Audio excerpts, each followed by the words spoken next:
देखिए हर खबर यहीं पर। सब्सक्राइब कीजिए TV9 भारतवर्ष।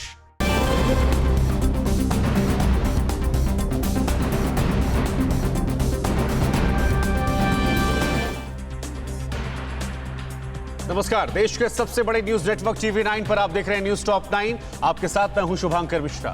बुलेटिन की शुरुआत भारत चीन सीमा विवाद की खबरों के साथ। मोदी सरकार ने आज फिर साफ साफ कह दिया कि LAC में कोई एक तरफा बदलाव मंजूर नहीं।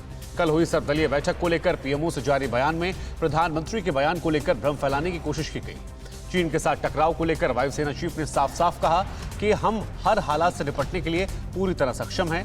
गलवान घाटी पर चीन के झूठे दावे पर भारतीय विदेश मंत्रालय ने जवाब दे दिया। भारत ने चीन को साफ साफ कह दिया, गलवान घाटी पर चीन का कोई भी दावा स्वीकार नहीं।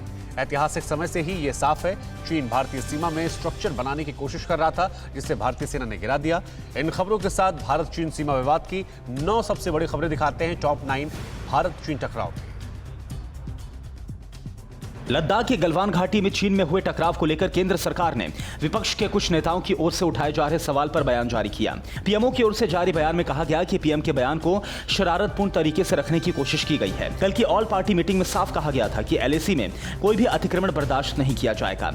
कल PM ने कहा था कि ना कोई हमारी सीमा में घुसा है और ना ही हमारी कोई पोस्ट किसी दूसरे कब्जे में है। Hyderabad air force combined graduation day parade में जवानों को संबोधित करते हुए वायुसेना चीफ RKS भदौरिया ने कहा, गलवान में हमारे जवानों की शहादत व्यर्थ नहीं जाएगी। LAC में भारत के संप्रभुता की रक्षा के लिए हमारे जवान शहीद हुए। भदौरिया ने यह भी कहा कि हम किसी भी हालात से निपटने के लिए सक्षम हैं। LAC पर पहले से ज्यादा सतर्कता बरती जा रही है। पिछले 4 दिनों में गलवान घाटी को लेकर चीन ने 5वीं बार झूठ बोला है।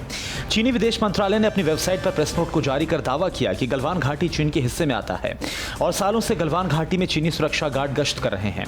इस बीच ग्लोबल टाइम्स ने दावा किया है कि चीन सीमा पर शांति और स्थिरता बनाए रखना चाहता है और इसके लिए चीनी सरकार भारत से बातचीत कर इसका हल निकालने के पक्ष में है।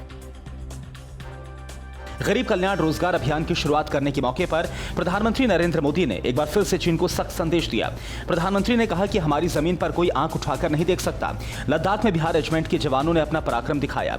चीन से टक्कर पर 16 बिहार रेजिमेंट के शहीद जवानों पर बिहार के साथ पूरे देश को गर्व है।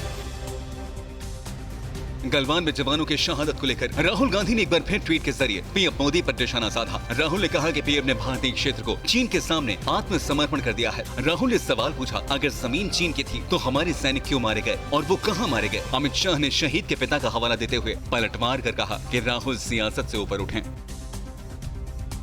LAC पर शहीद हुए जवानों को लेकर केंद्र से पूछे गए सवालों पर राहुल का बिना नाम लिए BJP अध्यक्ष JP नड्डा ने हमला बोला। नड्डा ने कहा कि ऐसे सवाल करके न सिर्फ वो सेना का मनोबल गिरा रहे हैं, बल्कि वो अपनी सीमित बुद्धि का प्रदर्शन भी कर रहे हैं। राहुल गांधी के बयान पर केंद्रीय मंत्री मुख्तार अब्बास नकवी ने भी कहा, बहुत पुरानी कहावत है, अधजल गगरी छलकत जात। चीन से टकराव के हालात के बीच आज एक बार फिर से रक्षा मंत्री राजनाथ सिंह ने अहम बैठक ली है। रक्षा मंत्री ने आर्मी चीफ जनरल नरवणे और रक्षा सचिव के साथ बैठक कर लद्दाख सीमा पर हालात की समीक्षा की। रक्षा मंत्री के 24 जून के रूस दौरे से पहले ये बैठक काफी अहम मानी जा रही है। आपको बता दें कि मॉस्को में होने वाले 75वें विक्ट्री डे परेड में शामिल होने के लिए रूस ने राजनाथ सिंह को न्योता दिया है। LAC पर भारत के साथ टकराव को लेकर अमेरिका के विदेश मंत्रालय ने एक बार फिर से चीन को कसूरवार ठहराया। अमेरिका के विदेश मंत्री माइक पॉम्पियो ने कहा, भारत के साथ सीमा विवाद से लेकर हांगकांग में संयुक्त राष्ट्र समझौता और मानवाधिकारों का चीन उल्लंघन कर रहा है।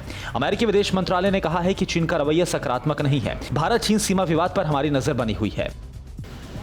मुंबई के पास ठाणे में राज ठाकरे की पार्टी महाराष्ट्र नवनिर्माण पार्टी के कार्यकर्ताओं ने चाइनीज मोबाइल कंपनी OnePlus के शोरूम को बंद कराया और चीन के विरोध में नारे लगाए। कार्यकर्ताओं ने कुछ चीनी सामान और मोबाइल को जलाकर अपना विरोध जताया। उधर मलाड में भी BJP युवा मोर्चा के कार्यकर्ताओं ने दुकानदारों से चीनी सामान लेकर उसको तोड़ा और लोगों से चीनी माल का बहिष्कार करने की अपील की। TV9 network 6 languages, Hindi, English, Telugu, Kannada, Marathi and Gujarati.